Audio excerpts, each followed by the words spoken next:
இறைவனின் படைப்பில் பல அதிசயங்கள் உண்டு. எதுவும் கேலிக்குரியது அல்ல. எல்லா உயிர்களையும் பரம்பொருளா பார்க்கணும்னு சொல்ற இந்த திருவெம்பாவை பாடலோட விளக்கத்தை சொல்ல வந்திருக்காங்க கலைமாமணி ரேவதி சங்கரன் அம்மா. வாங்கோ கேட்கலாம். திருச்சிற்றம்பலம்.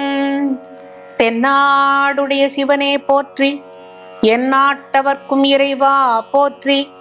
மார்கழி மாதம் மலர்ந்து இன்று 18ஆம் நாள். மிகவும் அழகான ஒரு பாடல். அண்ணாமலையான் அடிக்கமலம் சென்றிறைஞ்சும் விண்ணோர் முடியின் மணித்தொகை வீறு அற்றாற்போல கண்ணார் இரவே கதிர் வந்து கார்கரப்ப தன்னார் ஒளி மழுங்கி தாரகைகள் தாமகல பெண்ணாகி ஆணாய் அலியாய் பிறங்கொழி சேர் விண்ணாகி மண்ணாகி இத்தனையும் வேறாகி கண்டார் அமுதமாய் நின்றான் கழல் பாடி பெண்ணே இப்பூம்புனல் பாய்ந்து ஆடேலோரெம்பாவாய்.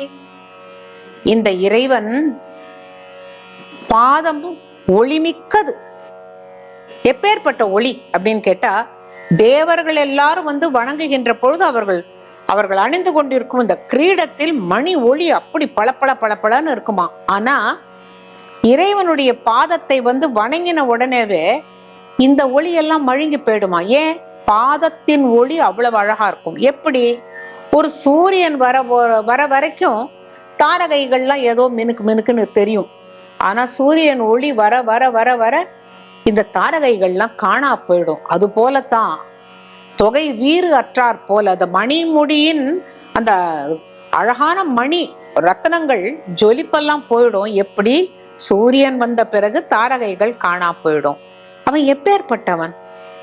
அவன் தான் பெண்ணானவன், ஆணானவன், அதை எல்லா உயிர்களும் ஆனவன்.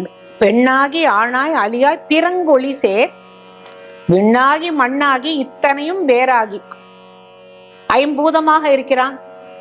இந்த உலகத்தில் எல்லா உயிர்களையும் படைப்பவனாக இருக்கிறான். அதன் உள்ளும் இருக்கிறான். இதையும் தாண்டி இதற்கும் அப்பால் பட்டும் இருக்கிறான் இல்லையா? அப்பேற்பட்டவனுடைய புகழை நாம் பாடி, பெண்ணே இப்பூம்புனல் பாய்ந்து ஆடேலோர் எம்பாவாய். உன்னுடைய மனசுல இருக்கிற மாசு போக, உடலில் இருக்கும் மாசு போக, எப்பொழுதுமே தூங்கிய பிறகு உடம்புல சேர்ற அழுக்கு போகணுங்கிறதுக்காக தான் அதிகாலையில குளிச்சாங்க. அதே நேரத்துல நமக்கு மனசுல நிறைய மாசு வருது. ஒரு குரோதம், ஒரு கோபம், என்னெல்லாமோ வருது. இதெல்லாம் வேண்டாமே. இறைவனை கும்பிடணுங்கிற ஒரு நல்ல எண்ணம் வரணும்னா அதிகாலையில் மார்கழியில் எழுந்து நீராடி இறைவனை தூயோமாய் சென்று வணங்குவோம் வாருங்கள் அப்படின்னு கூப்பிடுறதாக இந்த அழகான பாடல். திருச்சிற்றம்பலம்.